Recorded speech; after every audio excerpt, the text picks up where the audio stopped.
Hello and much love to anyone that clicked on the video. For those that don't know me, my name is Lightning Hearts, and today I am making Under Knife and Birth 2's beginner's guide because I want you to enjoy this game as much as I do. I feel a lot of beginners are confused on how they can kind of get their feet in the door in this game. I know that's a huge problem because this game is 10 years old and not much has changed with this game other than new moves being added and French bread kind of changing the system mechanics slightly. But don't worry, I got y'all. I promise y'all I'm gonna explain this game in its most simplistic form so y'all understand what you have to look out for and what to expect as you go through your Under Knife and Birth 2's journey, right?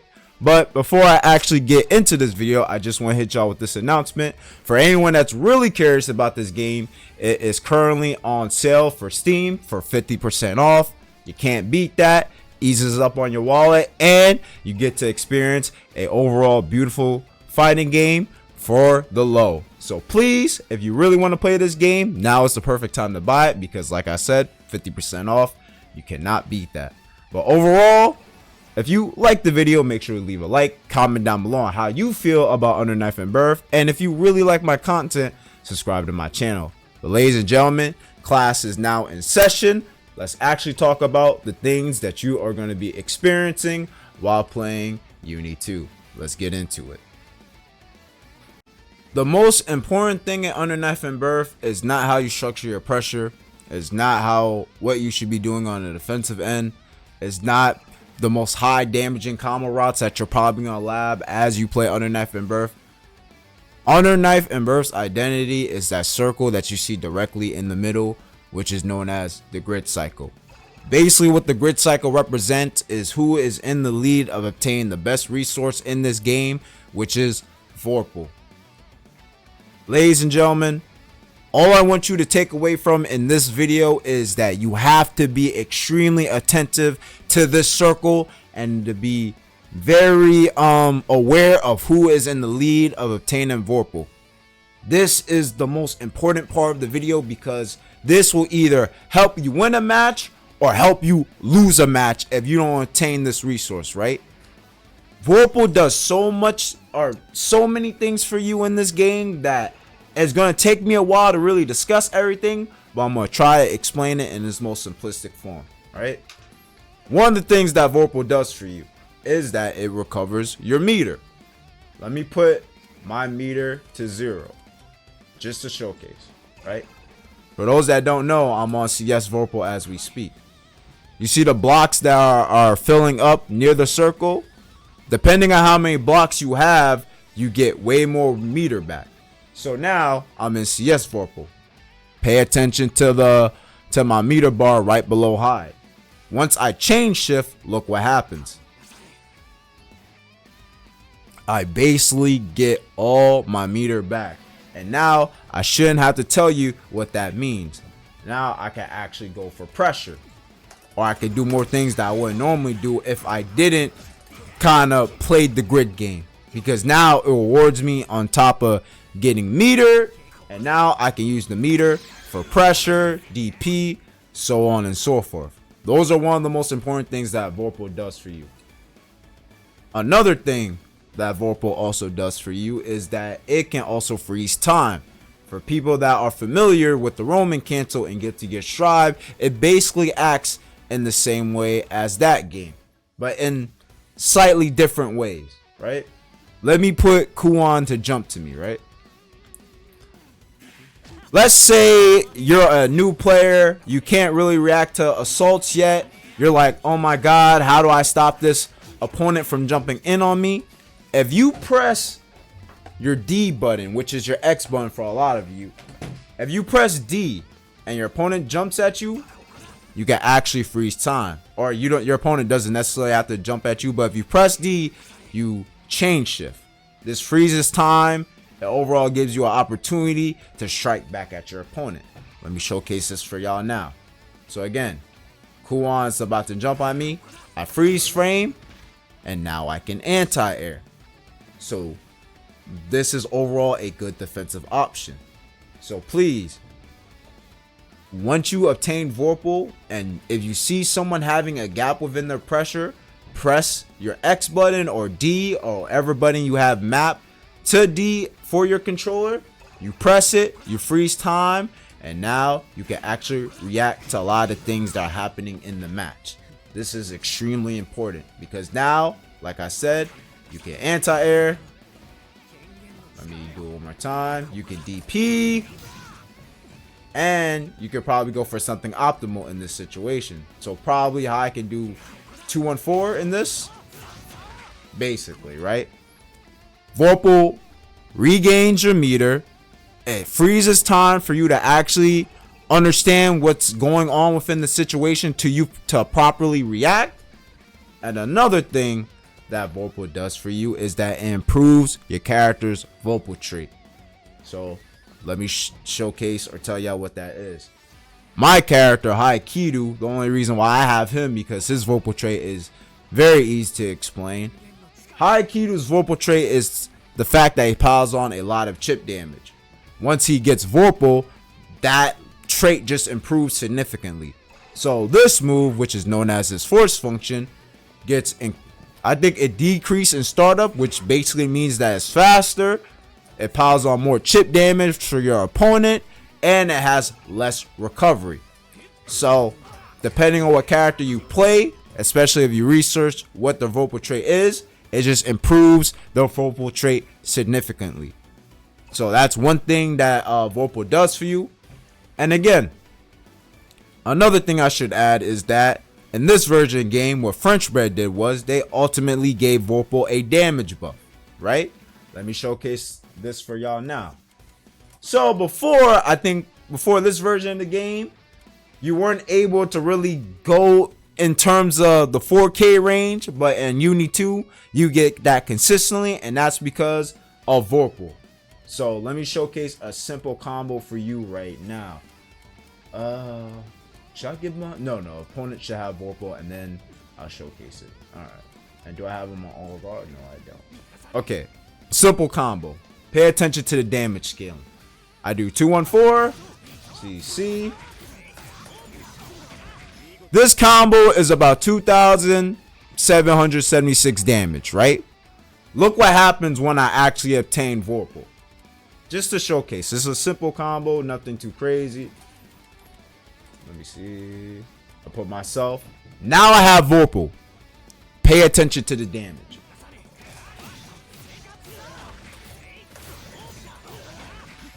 It went up to 3,000. It went up to 3,000, right?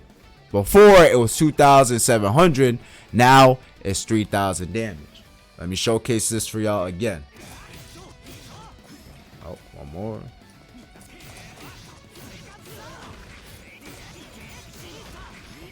Your damage, even though I'm not being optimal, I just want to prove this as a point. Your damage increase once you obtain this resource. So for my beginners watching, we just established what Vorpal does for you, I think in 3 ways, or no, in 4 ways. It regains your meter. You're able to freeze time. And improves your character's Vorpal trait for highest chip damage. And this move that I showcased, FF. And now get improved damage once you get Vorpal. So and even for me this is confusing because there's a lot of nuances that goes into this mechanic, but trust me, once you obtain Vorpal, you're essentially a fucking Super Saiyan. So this resource is so important that you should 90% of the time your opponent should never have this in his kit, because now the match is more harder for you to navigate. The last thing that Vorpal does for you, ladies and gentlemen, is the fact that if you're in probably like the 40% health range and your character or your opponent is like 50% and you have like 100 meters, let me give myself 100 meters now, and you have Vorpal, you get to do something kind of like a chain shift VO, basically this shit. And this, what this basically does is now you're able to meter dump for explosive amount of damage. So let me see if I can actually be optimal here, right? Ko or Kuon's is at 50% health.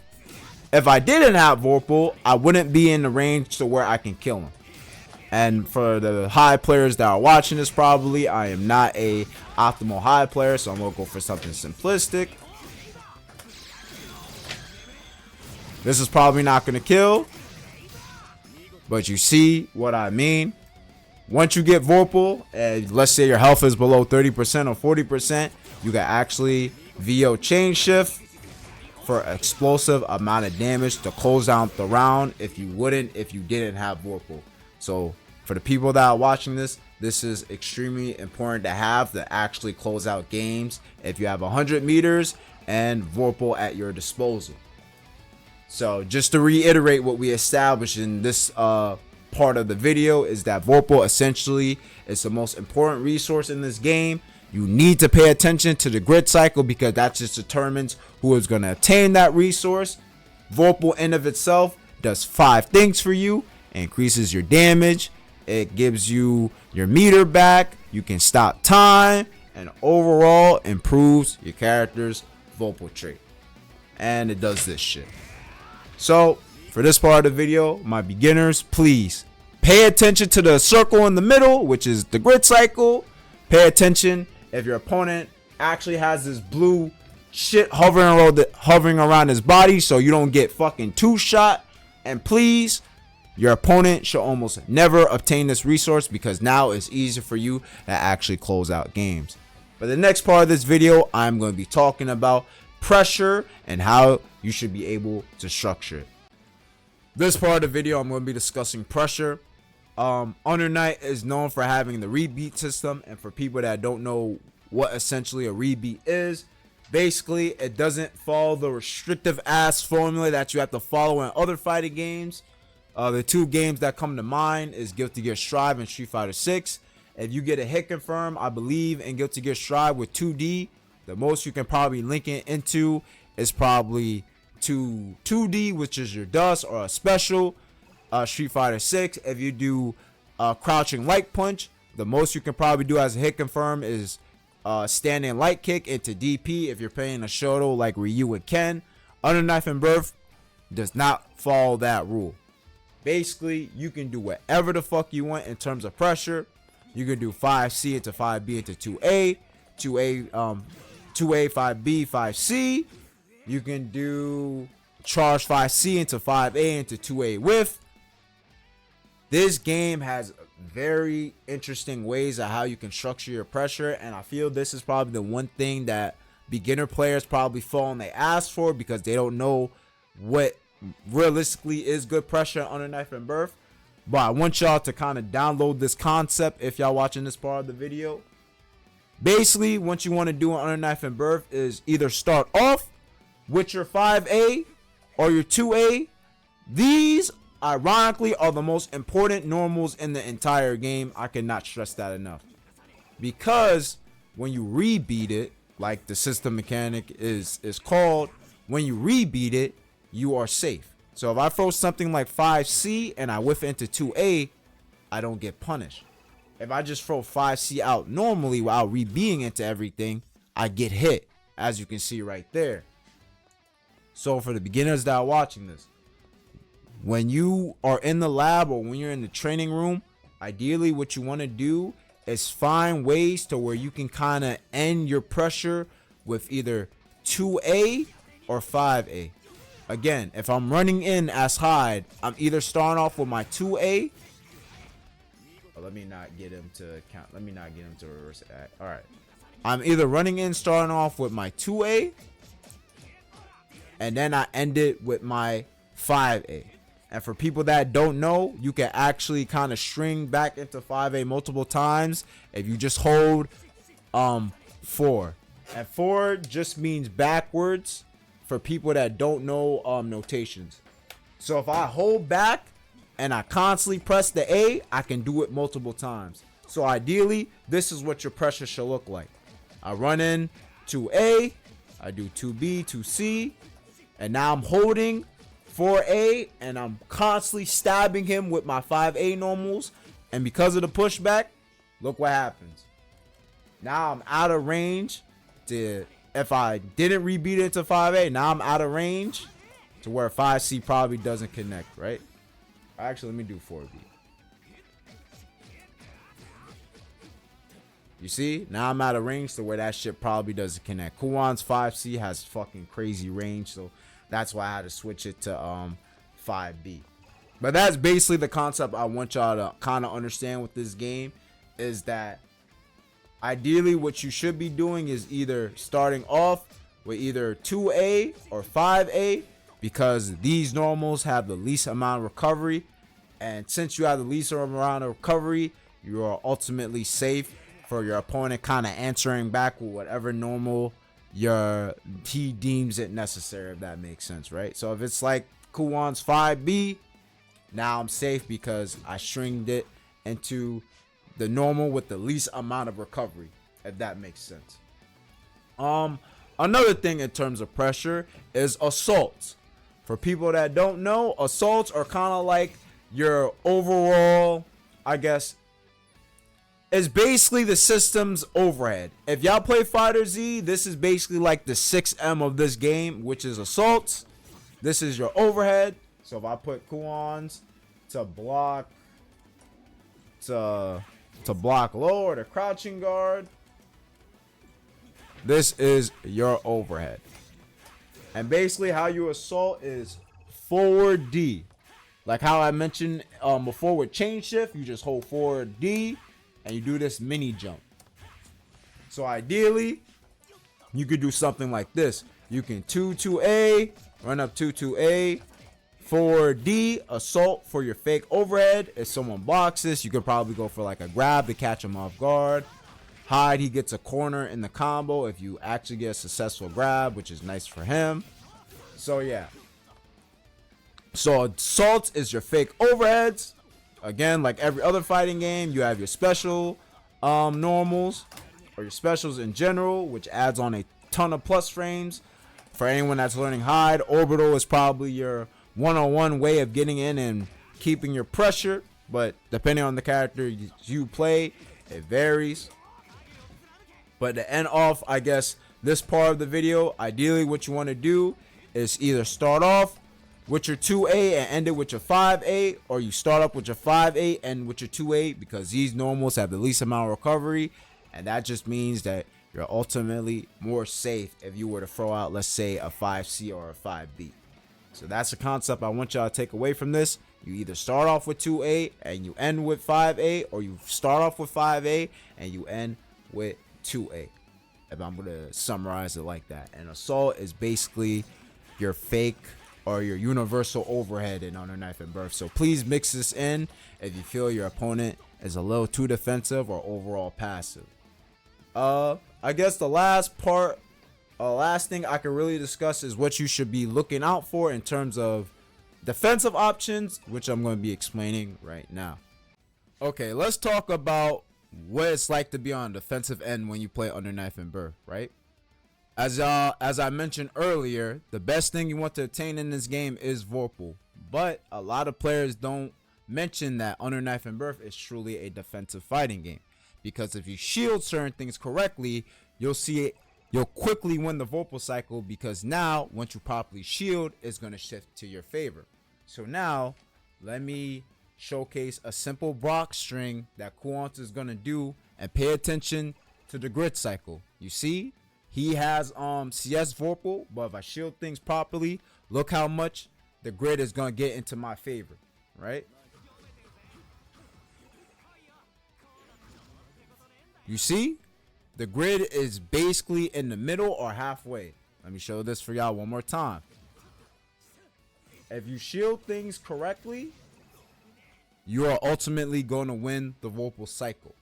But again, you can't kind of hold shield too much, because now they can incorporate grabs and now your grid broken. But again, let me keep this simple for y'all. Y'all want to kind of periodically hold your D while you're blocking, so you can win the VOPAL cycle. Again, as you play this game more, there's going to be nuances that's going to be presented for y'all, like grid break, people realizing your shooting patterns, but that's okay, because at the end of the day, I want y'all to understand this concept now, so when those things do arise, you start to understand, I guess, the concept of the game. So please, if players are pressuring you, kind of throw in D a little bit while you're blocking so you can win the VOPAL cycle, so you can have situations like this, right?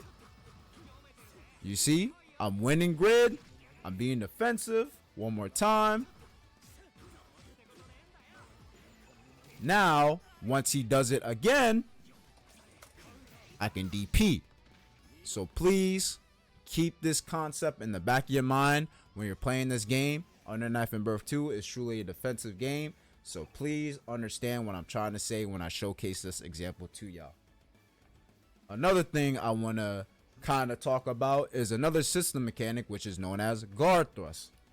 Guard thrust is kind of like a pushback move that you're able to do once you have 100 bars. Before, back in Under Knife and Birth Clear, you were able to do guard thrust with just having VOPAL. They changed that system mechanic going into Under Knife and Birth 2. Now you need 100 bars in order to push your opponent away from you. Let me showcase this for y'all now. Again, Kuan does a simple block string, and I'm able to push him back. And the way you're able to push him back, I think, is forward AB plus C. So let me showcase this for y'all one more time. Hold on. You see? You do forward AB plus C, or I think it's A forward AB. Let me test it one more time. Yeah, it's forward AB plus C. So you basically press 3 buttons, you put in the forward input, and now you can get your opponent off you. But if Kuan's blocked this, obviously you're going to get punished. But this is good for kind of throwing your opponent off of you in case you don't know how he's going to structure his pressure, or in case you don't know what this character does. This is a valid defensive option. And like I mentioned, you can only do this when you have 100 bars. All right. Another defensive option I want to talk about is the new creeping edge mechanic that was implemented in this version of the game, which is kind of like this little roll shit that French Bread implemented, right? I'm gonna be honest with y'all, I'm kind of hesitant on talking about this mechanic because at high level, or when you fight good players, this mechanic kind of falls on its ass because it seems kind of like a dice roll, like it works and then it doesn't work. So I think it's good to mention as a defensive mechanic, but me personally, I think the only time you should really use creeping edge is when someone assaults at you. Like I mentioned, if someone does this, creeping edge is a valid option of getting out the corner. So let me showcase this for y'all again. Creeping edge is a good defensive option, but again, as you play this game, it starts to become a dice roll because players can grab you out of it. Players can kind of mash on it on reaction. I think the only valid way of you utilizing this defensive mechanic is when someone assaults at you, and now you're freely out the corner. So once you see that little hop animation, you press downwards D.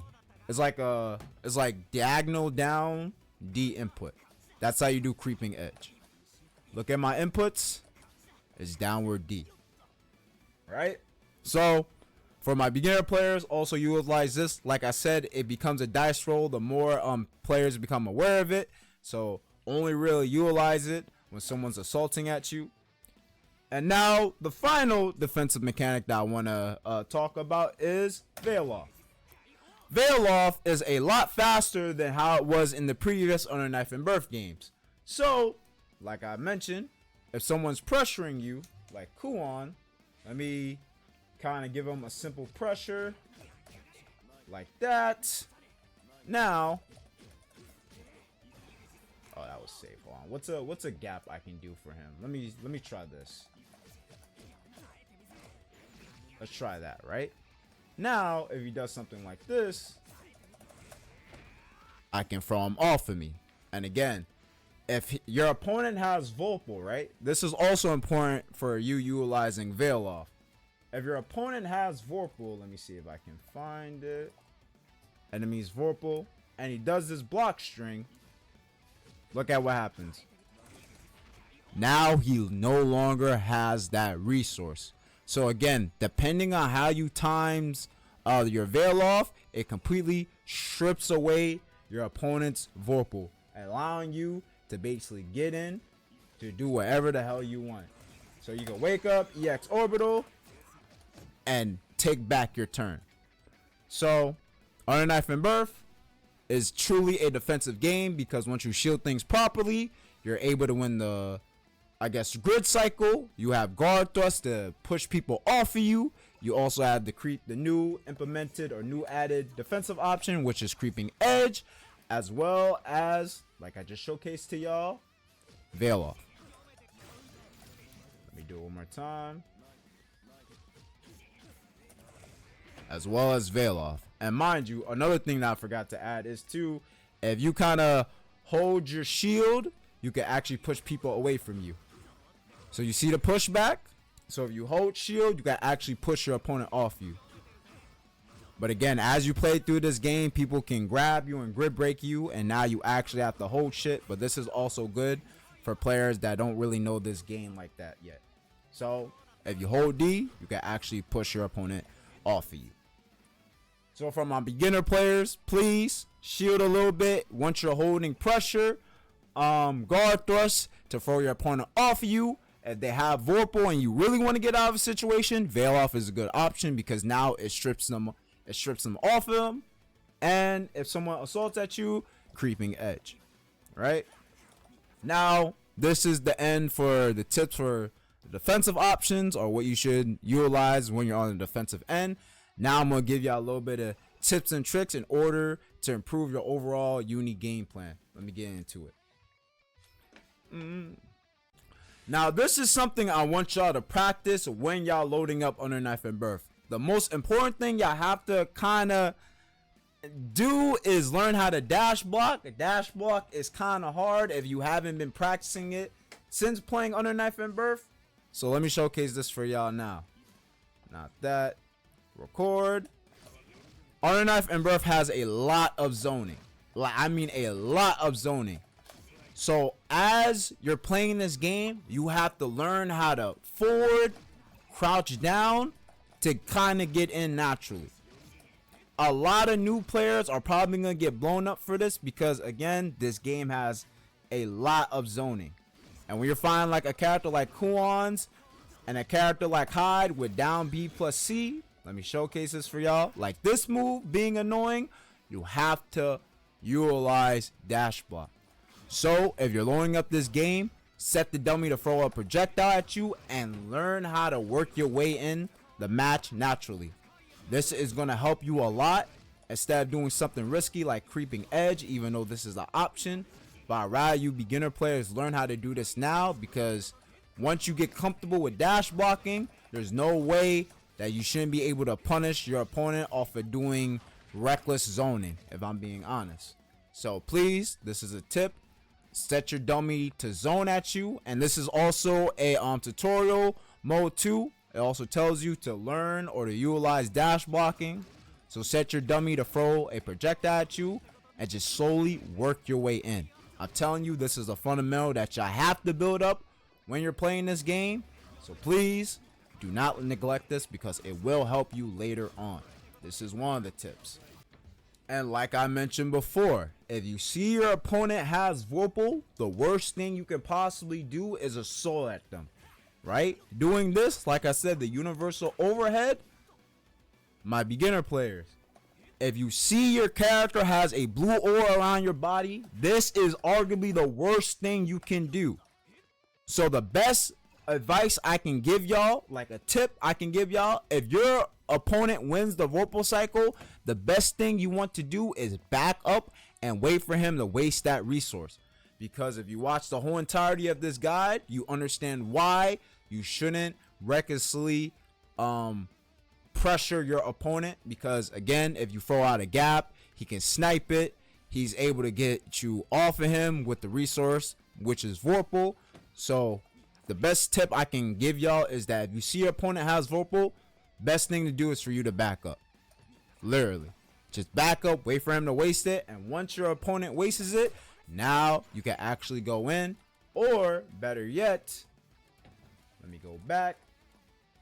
If you have VOPAL, now it's a clear option for you to be aggressive because of all the things I just told y'all throughout this video. So thing I want to leave y'all with is that if your opponent has VOPAL, do not do this at him. Please don't.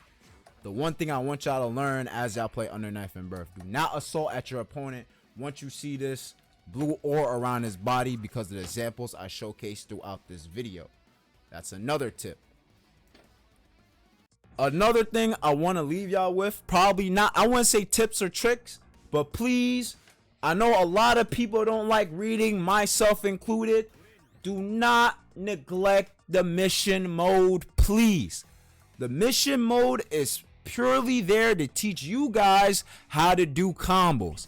And trust me, you want to do this because once you select the character that you want to play, the mission mode gives you strategies. It gives you great block strings, mix-ups, throws, anti-airs. The mission mode gives you a demonstration of how you're able to approach your character.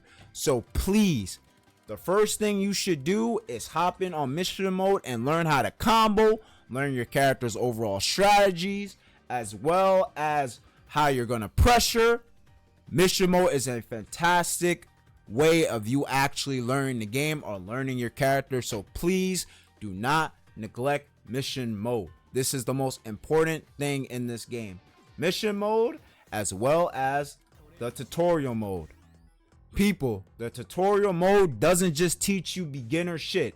It goes all the way from novice, beginner, intermediate, advanced, and expert. It tells you literally your level of play as well as high level of play. So please, even though it says tutorial, it teaches you a lot of shit that even I didn't know what the fuck was in this game. So please, once you buy this game, go into mission mode to learn your character's combos, and you would just want to learn general things from this game in terms of system mechanics and strategy. Tutorial got you covered. So my beginners, please do not neglect these modes because they will help you advance your overall skill set when you're playing this game. And what else can I leave y'all with, man? Yeah, and literally just go into practice mode and have fun with the game. This is something I also want to stress for y'all, is that when you're playing this game, have a low expectations or don't put your ego on a huge fucking ship. Learn the game, have fun. This game is overall hard and kinda, I don't want to say truly hard, but it's gonna take you a minute for you to actually understand what's gonna go on with this game. So even though you watch this video, have an expectation of, you know what, I'm playing this game to overall become a better player. I'm not gonna be a god the first month of me trying this shit out. So let me have some realistic expectations of my growth and just be happy with doing small things. Even if you win one match out of 20 matches, be happy. Mindset is also an important thing when it comes to improvement. Results are not everything. Having a proper mindset and you realizing, you know what, I'm a student at this, and throughout the course of time, I will get better at this game. So please be glad or just be happy of winning one match, of doing simple things, of actually applying the things you learn in training mode as well as mission mode and tutorial mode for you to actually find the enjoyment while you're playing this game. So that's one thing I want to leave y'all with. And that, ladies and gentlemen, is my Under Knife and Birth 2 beginner's guide. This video is probably over 20 minutes long, maybe a half an hour long, depending on how I'm going to edit it. But please do not just watch my guide on this video. There are other creators that made way better guides than this video. So please, if there's something that you're still confused about, there are a ton of other guides out there on YouTube. Like I said, this game is 10 years old, but the information is still worthwhile. The videos that you'll probably see 5 years, or the guides that you'll probably see that came out 5 years ago, still applies today. So please do not ignore those old guide videos. Please watch it because there are a lot of great information in those videos that can still overall help you. But yeah, that was my beginner's guide. Hopefully y'all enjoyed the video. If you have any questions for me, leave it down in the comment section below. I also stream on Twitch. I usually play casual match. So if you just want to come into the stream, say hello, or just play me or play a couple casual matches, feel free, man. Don't be shy. I'm overall here to help y'all out. And yeah, let's just have fun and play some good ass Under Knife and Birth, man. But hopefully y'all have an amazing day. Take care. Please be safe. Tell someone you love them. And overall, stay tuned to the next one. Peace out, y'all.